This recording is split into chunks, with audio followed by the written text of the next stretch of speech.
Texarkana, a town straddling the border of Texas and Arkansas. A unique place where two states meet, creating a blend of cultures and traditions, a place where life moved at a slower pace, where neighbors knew each other by name. The streets were lined with mom-and-pop shops, and children played freely in the yards. The spring of 1946 saw the end of World War II, and a collective sigh of relief swept across America, including this quaint town. The war had taken its toll, but now there was hope for a brighter future.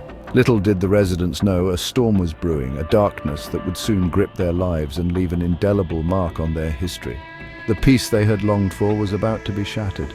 The peace they had yearned for, the tranquility they cherished, would be shattered by a string of brutal attacks forever known as the Texarkana Moonlight murders. These events would cast a long shadow over the town. The war was over, and a sense of hope filled the air. The future seemed bright and the town was ready to move forward, leaving the horrors of war behind. Yet, beneath this veneer of normalcy, a palpable tension began to build. Whispers of unease spread through the community, as if the town could sense the approaching darkness.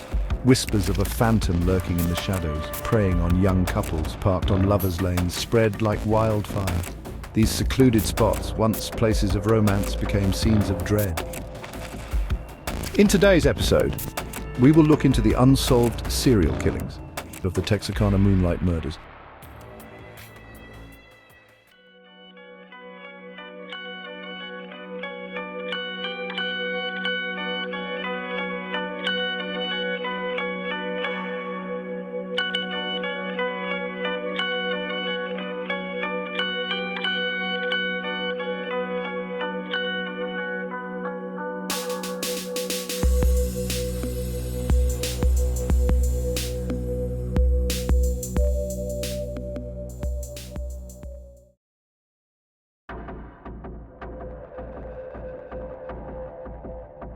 It was a Saturday, February 22nd, 1946, a date that would be etched into the town's memory forever. The night seemed perfect for a quiet outing, but it would soon turn into a night of horror. For young couples seeking a moment of privacy away from watchful eyes, secluded lovers' lanes offered a sanctuary. These quiet spots were perfect for stolen moments of intimacy. It was on one such lane, known as Richmond Road, where the first attack occurred, forever changing the landscape of Texarkana. The peace of the night was broken by the sound of terror. Two young lives, Jimmy Hollis and Mary Jean Larry, enjoying a quiet date, were suddenly confronted by a masked assailant.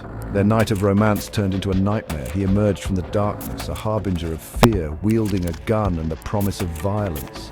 The masked figure became the embodiment of the town's worst fears. The tranquil night transformed into a scene of chaos and terror, the first horrifying act in a series of attacks that would forever haunt the town of Texarkana. Richmond Road, a secluded stretch known as a lover's lane, became the stage for the first attack.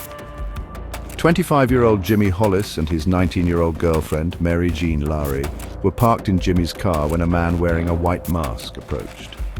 The couple, lost in their own world, had no idea that their lives were about to change forever. The assailant pointed a flashlight in their faces, blinding them before ordering them out of the car at gunpoint. The sudden intrusion shattered the tranquility of the night, plunging them into a nightmare. Fear coursed through them as the masked figure, his voice a chilling whisper, forced Jimmy to remove his trousers. The command was bizarre and humiliating, adding to the terror of the situation. He then brutally pistol-whipped the young man, leaving him unconscious. The sound of the blows echoed in the still night, a grim reminder of the violence that had erupted. Mary Jean, witnessing the horrifying scene, fought back with remarkable bravery. Her instincts kicked in and she struggled against the attacker, her fear fueling her resistance. Her resistance only fueled the attacker's rage. His anger was palpable, a dark force that seemed to grow with every moment of defiance. He struck her repeatedly, the sound of her screams swallowed by the night. Each blow was a cruel reminder of her vulnerability, yet she continued to fight, driven by a desperate will to survive. Battered and terrified, but miraculously alive, Mary Jean managed to escape into the darkness, her cries for help piercing the stillness of the night. Her heart pounded as she ran, each step a painful reminder of the ordeal she had just endured. She stumbled to the main road, her clothes torn, her body bearing the marks of the brutal encounter. The night air was cold against her skin, but she barely noticed, her mind focused solely on finding help. A passing motorist, alerted by her desperate cries, came to her rescue. The sight of the distressed young woman, her face a mask of fear and pain, was enough to spur him into action. News of the attack spread through Texarkana like wildfire. The small town where everyone knew each other was suddenly abuzz with whispers and rumors, each more terrifying than the last. The randomness of the attack, the brutality inflicted, and the audacity of the assailant left everyone on edge. The townspeople gathered in hushed meetings, their faces etched with worry, trying to make sense of the senseless violence. The once familiar streets now seemed menacing, each shadow a potential threat, each stranger a possible danger. 3 weeks later, on March the 23rd, 1946, the Phantom struck again. This time, the idyllic serenity of Texarkana's Spring Lake Park was shattered. It was a Sunday evening, and the park was deserted. The stillness of the night broken only by the rustling of leaves and the gentle lapping of water against the shore. The moon cast an eerie glow over the landscape, creating long shadows that danced with the wind. Richard Griffin, 29, and Polly Ann Moore, 17, a young couple deeply in love, were parked on a secluded road within the park.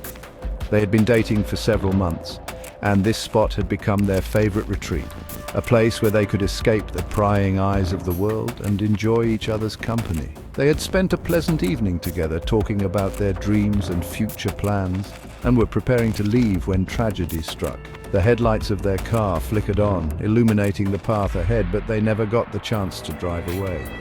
Their bodies were discovered the next morning, slumped inside Richard's car.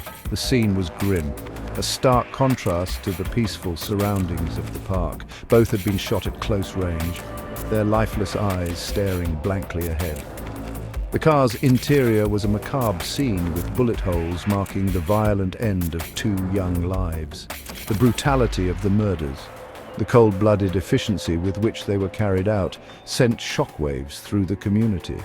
News of the double homicide spread quickly, and the residents of Texarkana were gripped by a sense of dread.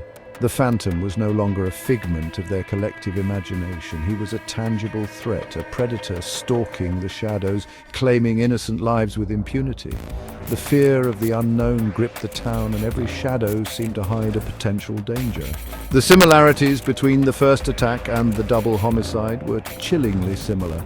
Both crimes bore the hallmarks of a methodical and ruthless killer, someone who knew how to strike terror into the hearts of the community. Both attacks occurred on a weekend, a time when couples would typically seek solitude and romance in secluded spots. Both involved couples parked on lovers' lanes, places that were meant to be safe havens for young love, but had now become hunting grounds for the Phantom. And both involved the use of a .32 caliber handgun, a weapon that had now become synonymous with fear and death in Texarkana. Texarkana was now officially in the grip of a serial killer, his motives shrouded in mystery, his actions fueled by a seemingly insatiable thirst for violence. The community's sense of security was shattered, replaced by a pervasive sense of vulnerability. As the town of Texarkana struggled to cope with the horrors of the past attacks, another chilling event was about to send shockwaves through the community. On the night of May 3, 1946, the Phantom Killer's reign of terror took a terrifying new direction. Virgil Starks, a respected farmer, was relaxing in his living room, unaware that danger lurked just outside his window. Without warning, 2 gunshots shattered the silence, striking Virgil through the window and ending his life instantly. His wife, Katie, rushed to his aid only to be met with the same ruthless violence. Though injured, Katie managed to escape the house and seek help, her will to survive stronger than the fear that gripped her. This attack marked a sinister shift in the Phantom Killer's pattern. For the first time, he had invaded the sanctity of a home. Nowhere felt secure anymore. Texarkana's residents were now living in a state of constant dread, their lives overshadowed by the ever-present threat of the Phantom. the authorities were still no closer to apprehending the killer, and the sense of helplessness was palpable. The attack on Virgil and Katie Starks served as a grim reminder that the Phantom Killer was not bound by any rules, as the shadow of the Phantom loomed ever larger over their town. The nightmare continued, and the question on everyone's mind remained: when would the Phantom strike next, and who would be his next victims? As the town of Texarkana tried to come to terms with the brutal attack on Virgil and Katie Starks, the Phantom Killer struck again, adding another chapter to his reign of terror. In the early hours of April 14th, 1946, Paul Martin, a high school senior, picked up his friend Betty Jo Booker after her performance at a local club. Unbeknownst to them, they were being watched. The next morning, Paul's lifeless body was discovered on the side of North Park Road, riddled with bullet wounds. Betty Jo's body was found hours later, 2 miles away, hidden behind a tree. She had been assaulted and shot twice. The brutality of the attack sent shockwaves through Texarkana, shattering any remaining sense of safety. The community was gripped by fear. Parents kept their children close and the streets emptied at dusk. The Phantom Killer's latest victims were not just another statistic.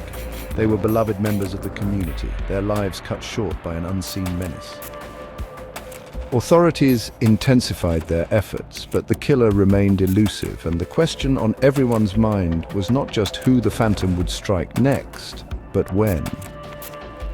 The attack on Paul Martin and Betty Jo Booker deepened the scar on Texarkana, a town now living in the shadow of a relentless predator. With the community reeling from the attack on Paul Martin and Betty Jo Booker, the town of Texarkana found itself at a crossroads. Fear was palpable, but so was the determination to reclaim their sense of security. Neighborhood watch groups sprang up overnight, with residents taking turns patrolling the streets. Local businesses adjusted their hours, closing earlier to ensure their employees could get home safely. School events were rescheduled or cancelled altogether, and a curfew was imposed for the safety of the younger population. Amidst the fear, a sense of community solidarity began to emerge. Churches opened their doors for prayer vigils, offering a place for the community to come together and find solace. Town meetings were held where residents voiced their concerns and shared information, hoping to aid the authorities in their hunt for the Phantom Killer. The local media played a crucial role, keeping the town informed and urging residents to stay vigilant. Flyers were distributed and radio announcements reminded everyone to report any suspicious activity. The police, though stretched thin, increased their patrols and set up checkpoints, determined to catch the elusive predator. Despite the collective efforts, the fear was inescapable. Every creak of a floorboard, every shadow cast by the setting sun heightened the anxiety that had taken hold of Texarkana. But in the face of terror, the community found strength in unity, refusing to let the Phantom Killer's reign of fear break their spirit. The town of Texarkana was not just a place of dread. Yet for all the attention given to the case, no one was ever convicted of the crimes. The case cried out for a reliable record to preserve the known facts, dig up new ones, and separate the substantive evidence from the spurious and imaginary, says James Presley, a Texarkana native who wrote the authoritative essay The Phantom Killer, Unlocking the Mystery of the Texarkana Serial Murders. Writing this book was like assembling a jigsaw puzzle from scattered small pieces, some of them still missing.